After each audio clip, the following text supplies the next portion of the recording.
We are asked to remember them in history and in literature.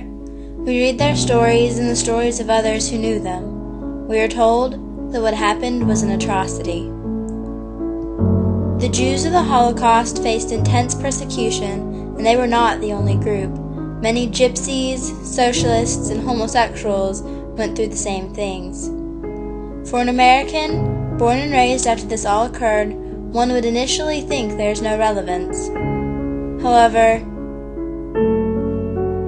as humans, we have the duty to remember those who died and the injustice that was done. We learn from the past so that we never repeat the same mistakes.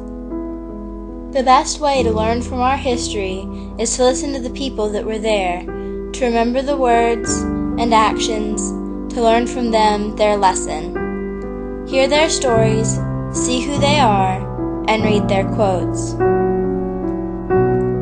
Born on a Sunday, I was told I would have luck in life, a prediction which in some ways would prove correct. Irene Arrett was arrested in Belgium, and while she was being questioned about the location of her father, she searched for some distraction to calm her fears. Luckily, she had her purse and the small sketchbook that she always carried. She proceeded to draw her left hand. It turned out to be a life-saving piece of art. The Gestapo commander, who arrived later to interrogate her, was taken aback by the skillful drawing he found among her belongings. He abandoned her questioning and ordered her transferred to the transit camp at Mechelen. I could not speak, I could not call attention to myself, I could not fight with my sister, I could not ask for a drink of water. I just had to sit in the compartment and be quiet. Jill Polly was 6 years old when her family was one of the lucky families that was able to escape to Africa, but even there they were considered enemy aliens. I believe in the sun, even if it does not shine. I believe in love, even when I do not feel it.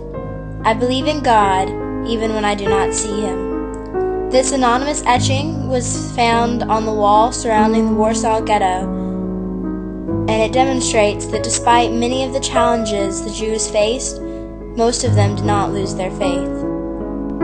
Alexis Scott says, "My dad returned home forever changed by his Buchenwald experience. He was certain that hate was the road to ruin." William Scott was an army photographer, and he came back to the States after his service a different person, very aware of the dangers of discrimination based on race.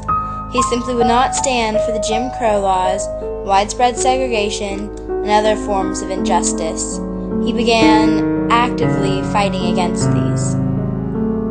How I lived in the forest, I do not know, but it's an amazing thing when one is hungry and completely demoralized, you become inventive.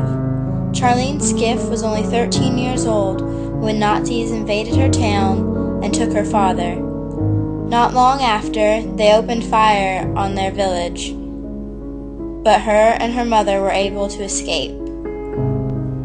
Personal responsibility is a way of life. It does not rise out of a vacuum, but is built on ethical principles, which are the basis of humanity itself.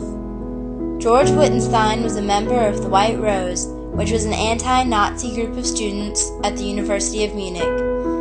They practiced passive resistance and used leaflets to advertise their efforts and the horrors committed by the Nazis. Throughout this, several quotes have stood out to me. One, by Edmund Burke, is, "The only thing necessary for evil to triumph is for good men to do nothing." And that, combined with Hitler's quote, "How fortunate for leaders that men do not think," was a pretty powerful awakening. Imagine if more people had understood what was happening and had stood up against it, but few did.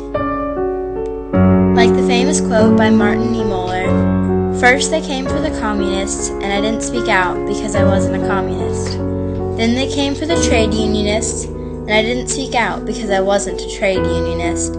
Then they came for the Jews, and I didn't speak out because I wasn't a Jew. Then they came for me, and there was no one left to speak out." The most important thing we can learn from these quotes is that there is a necessity to stop being selfishly concerned with only ourselves, but to care about those around us. Just because they are a different religion, or look different, or think different, doesn't mean they aren't human. Remember these people and their stories. They were no different from you and your family. Remember them and their lessons.